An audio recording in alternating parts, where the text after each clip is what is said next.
Okay, let's unpack this. I am so ready for this one. Yeah. I mean, a few American lives offer as much rich contrasting material as the one we're looking at today. Today we were embarking on just a massive deep dive into the expansive life and, honestly, the impossible career of Willie Hugh Nelson. That's it. Our mission is to trace how a struggling songwriter who was, selling timeless hits for spare cash ultimately transformed into a cultural and business icon with, 7 decades of unparalleled relevance. That's the core tension, isn't it?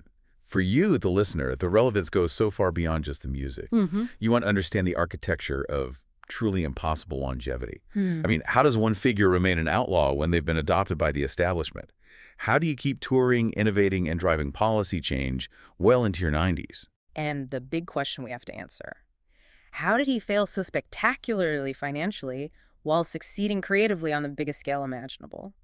We're going to use this incredible stack of sources to figure out how the man from Abbott, Texas, not only rejected that restrictive Nashville sound, but actively leveraged that rejection, his outlaw status, to ensure his own survival. What's fascinating here is that the rejection wasn't just aesthetic. It was a matter of survival. It really was. Right. The Nashville industry tried to smooth out his rough edges, but by refusing to be polished, by creating that hybrid of country, blues, jazz, and folk, he built a sound that just transcended all of the genre cycles. He had to break the mold to save himself. We've got an epic journey ahead. We'll cover the desperate early songwriting hustle, the defiant birth of outlaw country, that dramatic showdown with the IRS, and we're talking an initial claim of a $32 million debt. Oh. And of course, the incredible saga of his beloved, battered classical guitar, Trigger, and how it really became a symbol of his resilience. So much to get into. To understand the outlaw, you have to start in Abbott, Texas. Willie Hugh Nelson was born on April 29th, 1933. And the sources give us this wonderful little detail. His cousin Mildred actually named him. She chose Willie and then Hugh as the middle name to honor her recently deceased younger brother. Even his birth record was slightly off, right? It initially said April 30th. It just speaks to a humble, maybe slightly chaotic start to life. And those humble roots were so critical. His parents moved away soon after he was born, leaving him and his sister Bobby to be raised by their grandparents. This is the first crucial piece of context, really. It is. His grandparents were singing teachers in Arkansas, and they just fostered music in both children. So Willie was singing gospel songs in the local church right alongside Bobby, who was already, this prodigious talent on the piano. So he didn't just stumble into music. It was structured into his earliest education. And the talent was almost immediate. He wrote his first song at 7 years old. At 7, it's astonishing. Yeah. But, that childhood wasn't idyllic. He had the hardscrabble experience of rural Texas. He absolutely despised picking cotton during the summer. I can't imagine. And that intense aversion to physical farm labor became this profound early motivator for him. It essentially pushed him toward music stages as a way to earn a better living. By age 13, he was playing guitar and singing in local dance halls, taverns, honky-tonks. And with the local Bohemian polka band, which I love. Right through high school. That early exposure to polka, dance music, and honky-tonk, that's the first sign of the genre blending that would define his career later on. It pulled him away from those strict country conventions. But music wasn't a steady paycheck yet. He had to be a grinder. A total grinder. He tried to follow a more conventional path for a bit. He joined the U.S. Air Force right after high school in 1950. Yeah, but that service only lasted about 8 months before he was medically discharged. He had back problems. And this back issue, which would plague him for decades, really forced him off that physical labor route. Which briefly led him toward academia, of all things. For a couple of years, yeah. Between 1954 and 56, he studied agriculture at Baylor University. He even joined a fraternity. But he dropped out because the pull of music was just too strong, and he felt the industry was opening up enough to demand his full attention. The next phase is just defined by the sheer volume of his hustle. We often hear about stars moving straight to the top, but Willie spent years just bouncing between jobs, trying to monetize his talent. It's a relentless story of necessity. He worked as a DJ at so many radio stations across Texas and the Pacific Northwest, from KBOP in Pleasanton to KCNC in Fort Worth, where he hosted the Western Express. He was doing the work, but the pay often just wasn't enough to sustain his family. Not at all. And when the music gigs dried up, he turned to sales. The sources detailed this astonishing variety of non-music hustles, selling Bibles door to door, vacuum cleaners. He was even a sales manager for Encyclopedia Americana. What this pattern reveals isn't clutter, it's a profound commitment to survival and supporting his growing family. It really underscores the desperation he felt. And the most revealing anecdotes from this period are about him selling his creative assets just to pay the immediate rent. Oh, absolutely. After his son Billy was born in 1958, he was so broke he walked into the Esquire Ballroom in Houston and tried to sell his original song, Mr. Record Man, for $10. $10 for a song that would be professionally recorded. Exactly. The What? band singer refused the song but gave him a $50 loan and a 6-night gig. He also sold Family Bible, which became a gospel standard, for just $50. And Nightlife, another classic. He sold the jazz-inflected Nightlife for $150 to a guitar instructor. This is the tragic dynamic of the struggling artist. You're creating immortal art, but you have to liquidate it immediately for pennies on the dollar just to afford dinner.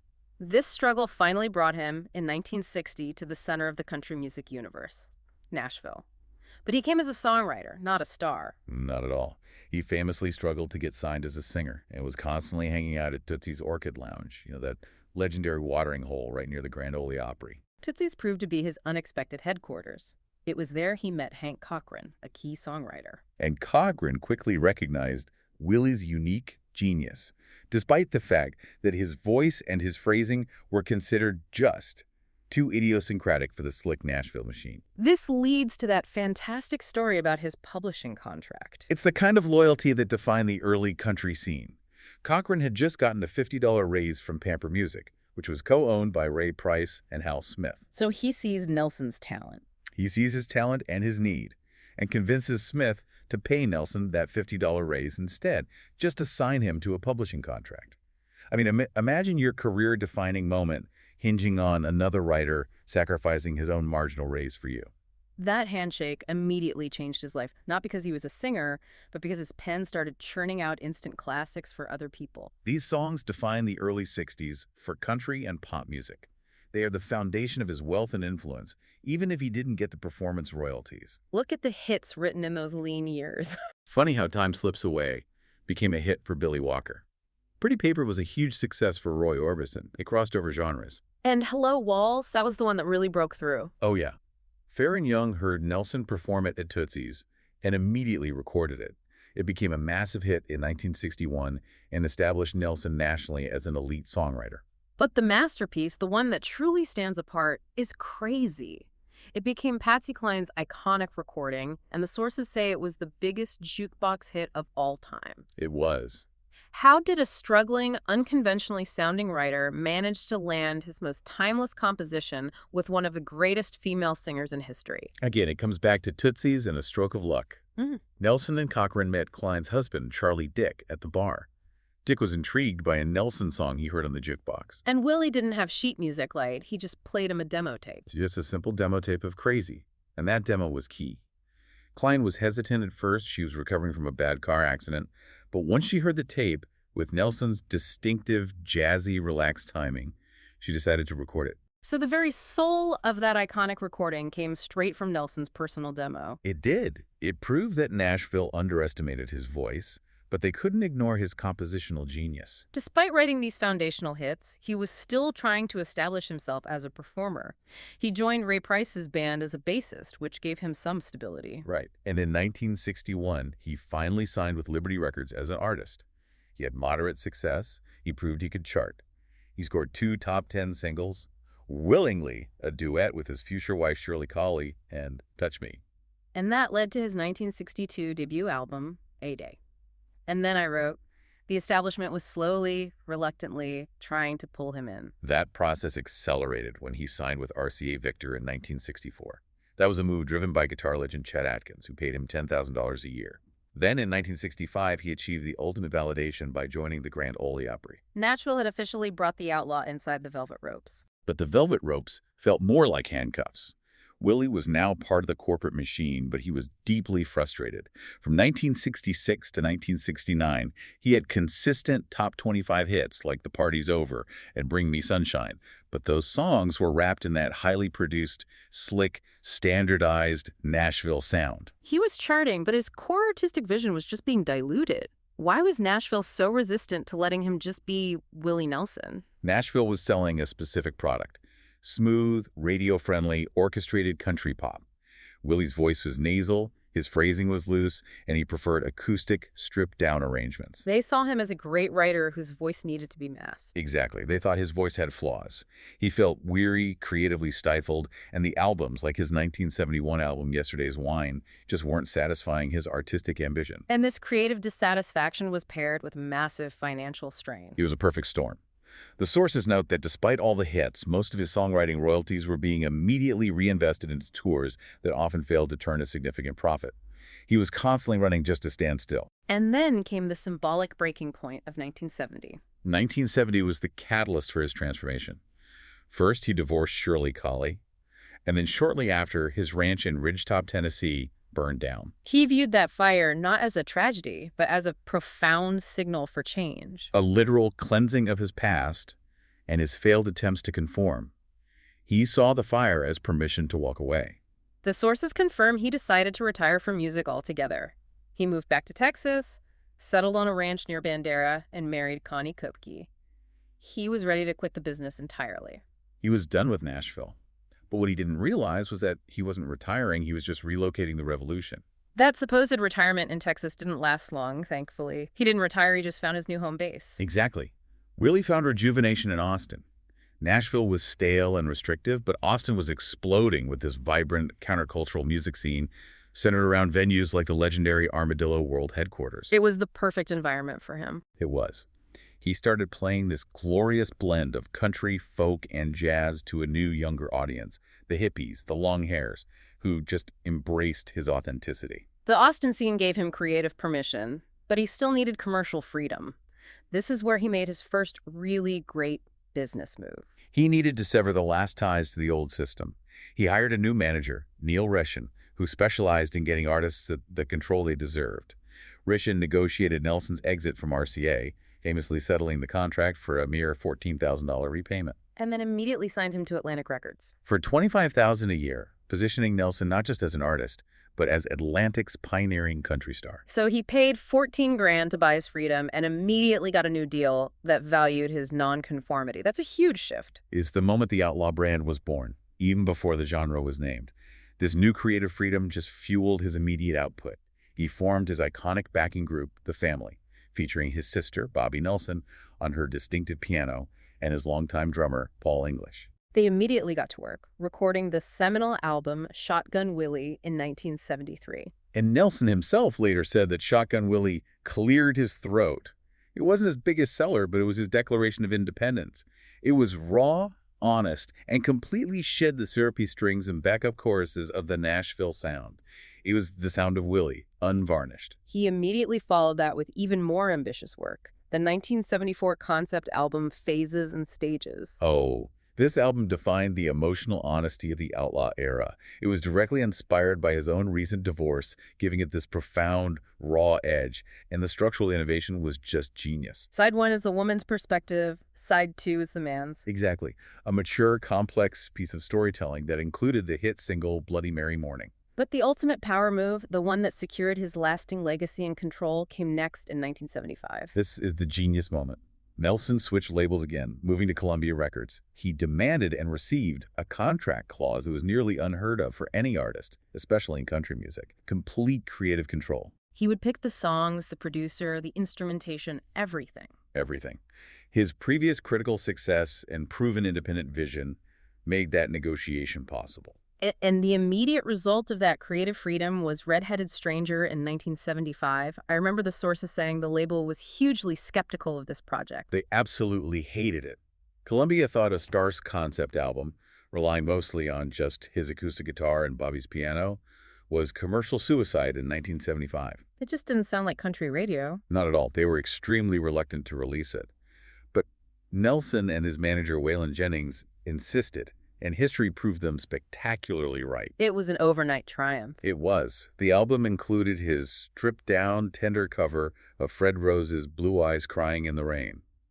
That song became Nelson's first #1 hit as a singer. It was the moment that Willie Nelson, the performer, finally surpassed the fame of Willie Nelson, the songwriter. It proved definitively that the audience wanted the authentic, unpolished Willie. Right, and he wasn't just influencing the music. He was building the infrastructure for the entire scene. We have to mention his foundational role in Austin City Limits. He was the test case for the whole show. He produced and starred in the pilot episode. And to ensure it succeeded, he actively used his 1975 tour to raise crucial funds for PBS stations across the South. The success of that pilot and his fundraising led directly to the show's formal launch in 1976. This era is permanently cemented by the term outlaw country. He and Waylon Jennings became synonymous with this movement. What exactly did that term mean in practice? Well, it was a brand developed by the industry, but it stuck because it was accurate. It meant defying Music Row, performing with rougher rock and roll arrangements, wearing long hair and denim, using minimal production, and refusing to record songs they didn't write or control. They were rebels who happened to be selling millions. And that rejection proved to be a massive commercial success. The 1976 collaborative album Wanted. The Outlaws, which also featured Jesse Coulter and Tomball Glazer, became country music's first platinum album. That certified the outlaw movement as the dominant commercial force. It proved authenticity wasn't a niche. It was a market driver. And once he had that control, Nelson showed his wild eclecticism. He didn't just stick to the outlaw sound. He moved into gospel with Troublemaker in '76, and then made the move that observers thought would absolutely sink his career: Stardust. Stardust, released in 1978, was maybe his greatest artistic risk and his biggest commercial triumph, recording classic American pop standards. It was seen as career suicide by country purists. A complete departure. Yeah. But it worked because of the unique Willie Nelson sound. He applied his jazzy phrasing and sparse acoustic approach to songs originally sung by Frank Sinatra and Louis Armstrong. He didn't try to imitate, he just absorbed the material into his own unique hybrid. And it resonated immediately, going platinum the same year it was released and remaining one of the definitive albums of his career. The 1980s were just a torrent of success. Yeah. On the Road Again, Midnight Rider, that huge crossover duet to All the Girls I've Loved Before with Julio Iglesias. He was an international superstar. He was everywhere. But the pinnacle of his 80s commercial peak has to be the 1982 album Always on My Mind. What's fascinating about this song, which is now a standard, is how close it came to not being recorded by him at all. That's right. The sources mentioned Merle Haggard was involved. Session guitarist Johnny Christopher, a co-writer, pitched it to Merle Haggard, who rejected it. Wow. And Willie, who's apparently unaware that Elvis had recorded a version a decade earlier, just heard it and decided to cover it immediately. It's a classic example of Willie trusting his gut. And the reward for trusting that gut was immense. Absolutely immense. Yeah. The single topped Billboard's Hot Country Singles chart and even crossed over to hit #5 on the pop charts. It swept the Grammys, winning Song of the Year, Best Country Song, and Best Male Country Vocal Performance.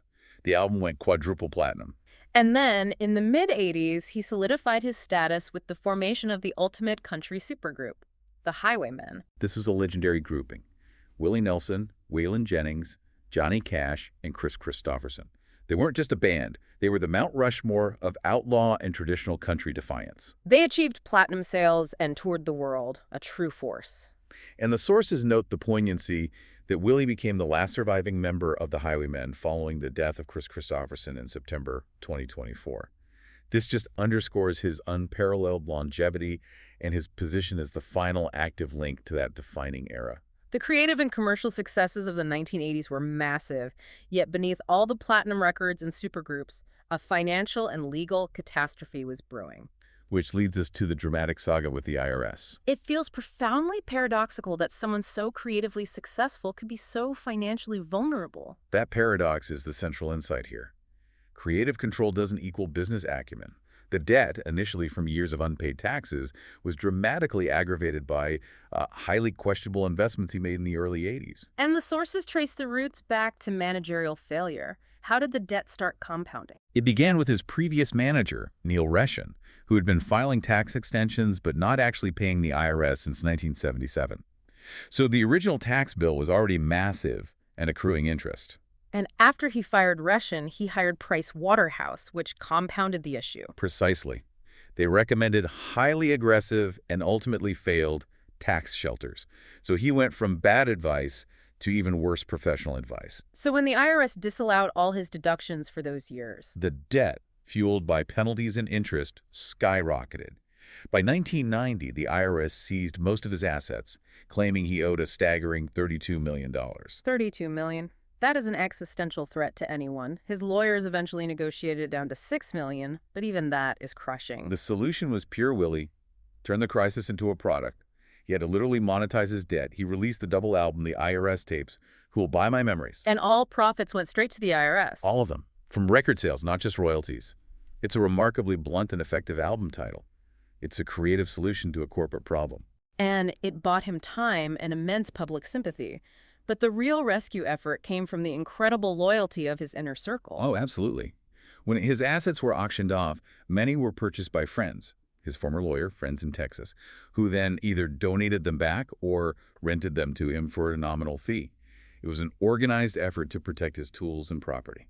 He also successfully sued Price Waterhouse for negligent advice. He did, settling for an undisclosed amount, which was instrumental in clearing the remaining debt by 1993. It was a long, painful 3-year fight, but he won his freedom back. But the most important asset he needed to save, the one he said he couldn't live without, was his guitar, Trigger. Trigger is the centerpiece of the whole saga. His survival during this crisis is the greatest proof of Nelson's resilience. He famously declared, "When Trigger goes, I'll quit." How was it saved from the massive federal seizure? It was saved by loyalty and stealth just hours before the agents arrived. Before any IRS agents could get to his studio, Nelson tasked his daughter Lana with a secret mission. And she got it out. She did. She successfully retrieved the guitar and concealed it in his manager's house in Maui. Trigger remained hidden until the entire debt was finally cleared in 1993. That guitar didn't just survive the fire in the IRS. It became the ultimate symbol of his defiance. Beyond his fiscal fights, Willie has consistently been one of the most visible and unwavering liberal activists in American music. Let's start with Farm Aid.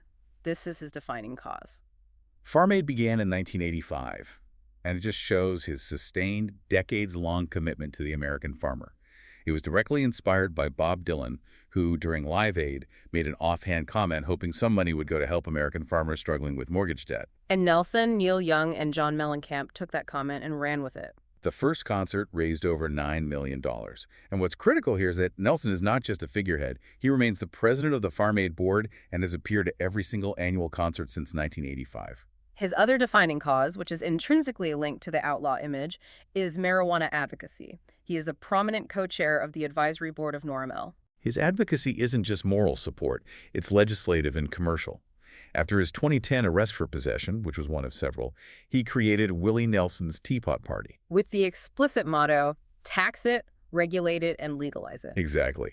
And that advocacy led directly to a major commercial venture. Capitalizing on state legalization trends, he announced his own marijuana brand, Willie's Reserve, in 2015, with plans to open chain stores.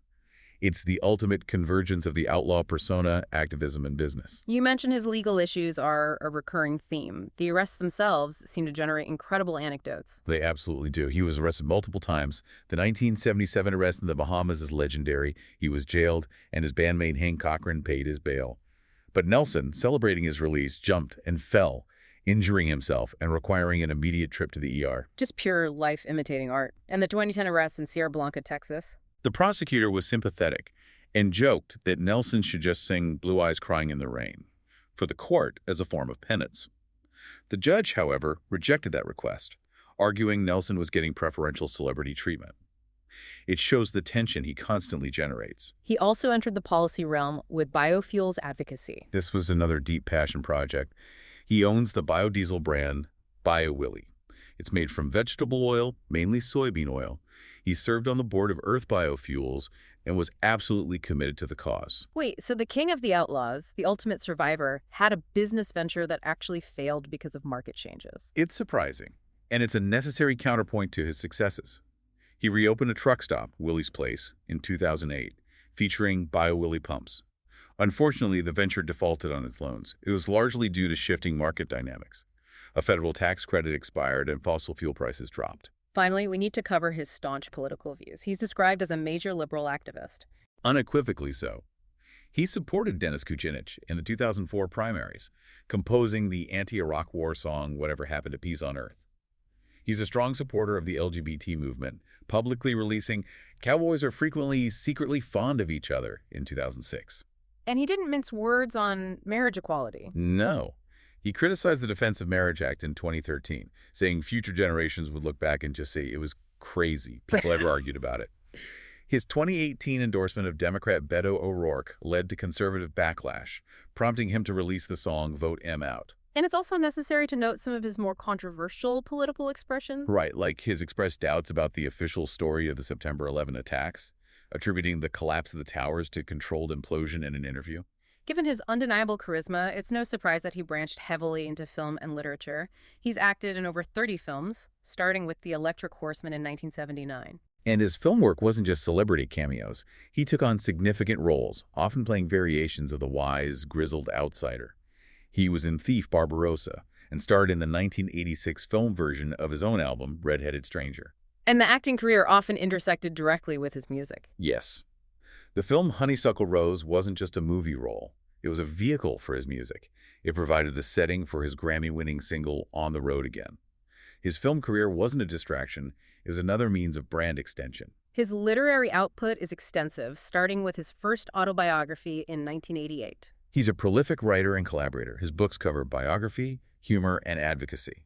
He even co-authored his first novel, A Tale Out of Luck, in 2008, and in 2010 he founded Luck Films to produce features and documentaries. It just shows his commitment to controlling his own narrative. Let's get back to the music, because this is the foundation of everything. We mentioned the Nashville Machine rejected his vocal style. What exactly makes his hybrid sound so distinctive? It's revolutionary because it's a synthesis, not a category. It's a blend of country tradition with sophisticated jazz, blues, rock, and folk structures. That refusal to be just country is what allowed him to pull off Stardust so successfully. The sources highlight his relaxed behind-the-beat singing style and jazzy off-center phrasing. For listeners who aren't musicians, what does off-center phrasing actually mean? It's crucial. Most singers, especially in country and pop, sing precisely on the beat. Willie does the opposite. He hangs back. He sings behind the beat, deliberately delaying the entrance of a line or stretching out a word. So the music might hit a note, and his voice follows a fraction of a second later. Exactly. This isn't sloppiness. It's a technical defiance borrowed straight from jazz singers like Louis Armstrong. It makes the song feel loose, almost conversational, deeply soulful, and unexpectedly sophisticated. And that technical deviation is what made him so influential. Massively influential. His style shaped the entire landscape of new country and alternative country in the 80s and 90s. He proved you didn't need to be technically pristine. You needed unique feel and phrasing. And his influences confirm this. He cites giants of classic country, but then immediately pairs them with jazz icons. That combination is the key to his sound. He pulled the storytelling from people like Lefty Frizzell and Ray Price, but he pulled the relaxed improvisational timing from Django Reinhardt and Frank Sinatra. The technical core of that sound rests entirely on his guitar, Trigger. We mentioned the IRS Rescue, but the instrument itself is a legend. Trigger is not a typical country guitar. It's a Martin N20 classical guitar, purchased unseen for $750 in 1969. And the story of how he got it is crucial. His previous guitar was destroyed when a drunk man stepped on it. Right, it was irreparable. So he sourced the N20 and had the unique pickup from the ruined guitar transferred to the new instrument. He named it after Roy Rogers' horse. And the reason the sound is so unique is the way he plays it. Classical guitars are typically played with fingertips.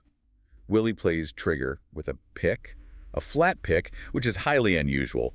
Because the N20 lacks a pickguard, the constant strumming over decades has literally worn a huge sweeping hole right through the wood near the sound hole. It's visibly deteriorating, yet he refuses to replace it. It's irreplaceable because the sound has evolved with the damage. The wear and tear, the loss of wood, all contribute to its distinct aged tone. And the soundboard itself is a living record of his career. It's signed by over 100 friends, family, musicians. The tradition started with Leon Russell, who insisted Willie scratch his signature directly into the wood. Nelson loved it and asked Russell to sign Trigger the same way. And we have to reiterate how central Trigger is to his biography. It survived the 1970 fire and the 1991 IRS seizure. Those two rescues underscored its significance. When his ranch burned, Nelson literally pulled the instrument out of the flames. 2 decades later, his daughter Lana had to smuggle it away. Trigger isn't just an instrument, it's his closest collaborator. What defines his career from the 1990s onward is just the continuity of output and relentless collaboration. How many artists can jump from Toby Keith to Wynton Marsalis and make both pairings feel completely natural? Very few. Look at the range.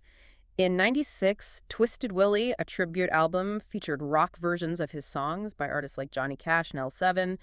Then he scored a huge chart topper with Toby Keith on Beer for My Horses in 2003. But the Wynton Marsalis pairing is perhaps the most audacious. In 2008, he recorded Two Men with the Blues with the virtuosic jazz trumpeter. He went straight to #1 on the top jazz albums chart. He also made a formal venture into reggae. Absolutely. In 2005, he released the reggae album Countryman, and he was featured on the Grammy-winning album True Love by Toots and the Maytals. This refusal to accept genre boundaries is the continuous engine driving his creativity. He seems to have regained full control when he signed with Legacy Recordings in 2012. That deal was critical. It gave him power over his vast back catalog, and it cemented his working relationship with producer Buddy Cannon. And the methods they use are incredibly modern, despite his age. They're completely cutting edge. The sources say they often write new lyrics together by exchanging text messages. It's a 90-year-old artist embracing digital communication to stay prolific. And the commercial success continued right through this decade. He topped the country charts again with Band of Brothers and God's Problem Child. He continued to win major awards, including the Grammy for Best Country Album for A Beautiful Time in 2023. And in the ultimate nod to contemporary relevance, he was featured in interludes on Beyoncé's 2024 album Cowboy Carter. He's not a relic of the past. He's an active participant in today's music landscape. He really is. Willie Nelson's personal life reads like the most intense country song ever written. He's been married 4 times, has 8 children. The sources suggest his early life was marked by extreme instability. Instability is an understatement. His first marriage to Martha Matthews from 1952 to 62 was notoriously turbulent. The sources cite an incredibly dark anecdote. She once sewed him up in bed sheets and beat him with a broomstick. That level of chaos and violence gives context to the desperate hustling we talked about earlier. They had 3 children together, including his son Billy, who tragically died by suicide in 1991. That tragedy marked him profoundly. The instability continued into his second marriage to Shirley Colley.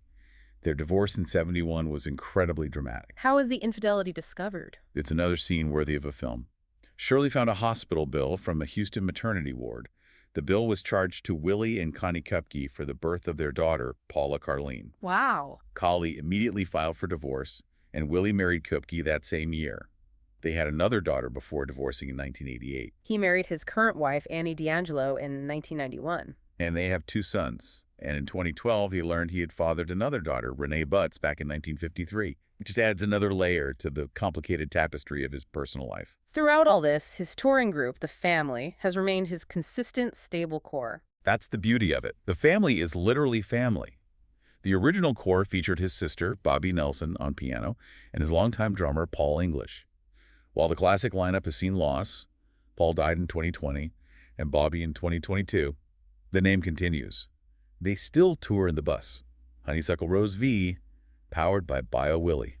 For a man who has lived such a hard-charging life, his physical endurance is remarkable. But he has certainly paid a physical toll. He's been through the mill. He suffered a collapsed lung while swimming in Hawaii in 1981. Due to repeated pneumonia, he quit tobacco, though he continued his use of marijuana, later switching to a carbon-free smoking system to protect his lungs. And his profession itself took a toll. The continuous playing led to severe carpal tunnel syndrome, requiring surgery in 2004. Right, and in 2015, he underwent stem cell therapy to improve his lungs. And even now, into his 90s, he's still battling. He contracted COVID-19 in May 2022, which his wife said severely affected him. And in June 2024, he had to cancel performances due to health complications. Now, for the biggest counterintuitive surprise in his entire profile, his deep dedication to martial arts. It completely defies the laid-back, stoner, outlaw image. It's a fascinating dichotomy. His interest started in childhood, ordering self-defense manuals from comic books. He formally started training in the 60s. Today, he holds a second-degree black belt in Taekwondo. But the real kicker is the higher belt he holds in a much more complex discipline. Yes, he holds an incredibly high 5th-degree black belt in the Korean martial art Gongkwan Yusul, which he received in 2014 after 2 decades in the discipline. It demands immense focus and discipline. How does someone maintain that while living on the road for 300 days a year? He adapted. He would conduct his martial arts practice on his tour bus, the Honeysuckle Rose, film the sessions, and send the videos to his master for review. It speaks to a level of profound, hidden self-discipline. The accumulation of honors throughout his life confirms he's not just a musician. He is truly an American icon. The list of his inductions is staggering. It's proof he is embraced by every corner of the cultural establishment he once fought. The list spans from the Country Music Hall of Fame in '93 to the Kennedy Center Honors in '98 and the Grammy Lifetime Achievement Award in 2000. And then the Library of Congress gave him the Gershwin Prize in 2015. Yes, and in 2023, he was inducted into the Rock and Roll Hall of Fame. To be honored by all those institutions shows a cultural saturation unmatched by almost any other living artist. And Texas, the state that defined the outlaw, has honored him massively and somewhat humorously. Austin, Texas, officially renamed 2nd Street to Willie Nelson Boulevard and commissioned a life-size statue. And the city achieved one of the most brilliant, if accidental, scheduling coincidences in history. The statue unveiling was on April 20th at 4:20 p.m. It was perfect timing, aligning with the number associated with cannabis culture. Nelson, always quick to embrace the moment, naturally performed Roll Me Up and Smoke Me When I Die at the ceremony. A beautiful moment of self-aware institutional tribute. We can't conclude without discussing the iconic braids. The long red hair and 2 braids was a defining element of the outlaw image. An earlier pair, which he cut and gave to Waylon Jennings in 1983, was later sold at auction for $37,000. He finally cut his hair in 2010 for comfort. So what does this all mean? We've traced Willie Nelson's trajectory from a musician so poor he had to sell immortal songs like Crazy for $50 to an icon who, despite being nearly ruined by the IRS, creatively fought back, monetized his debt, and saved his battered guitar. Trigger. His career is a masterclass in synthesis, proving that authenticity is the ultimate business model. He merged classic American standards with country tradition and counterculture politics. He never alienated his core audience because he never compromised his artistic vision. He built an empire defined not by compliance, but by his values. He leveraged his fame for real-world impact, raising millions for Farm Aid, pushing for policy change, advocating for biofuels, even when that business venture failed. He's the ultimate survivor story. The greatest insight we draw from these sources is the tension between the outlaw persona and the hidden discipline required to maintain it. The 5th-degree black belt, the relentless touring, the creative control, these are not the hallmarks of a lazy stoner, but of a focused master craftsman who understands that staying true to yourself requires immense, often unseen, work. Considering the sheer breadth of his influence, from charting hits with Toby Keith and Wynton Marsalis to appearing on Beyoncé's latest album and surviving the IRS with his guitar intact, how many other artists could possibly navigate 7 decades while remaining authentically themselves? Willie Nelson isn't just a musician. He is an unstoppable cultural phenomenon, a living testament to the power of creative freedom. You decide.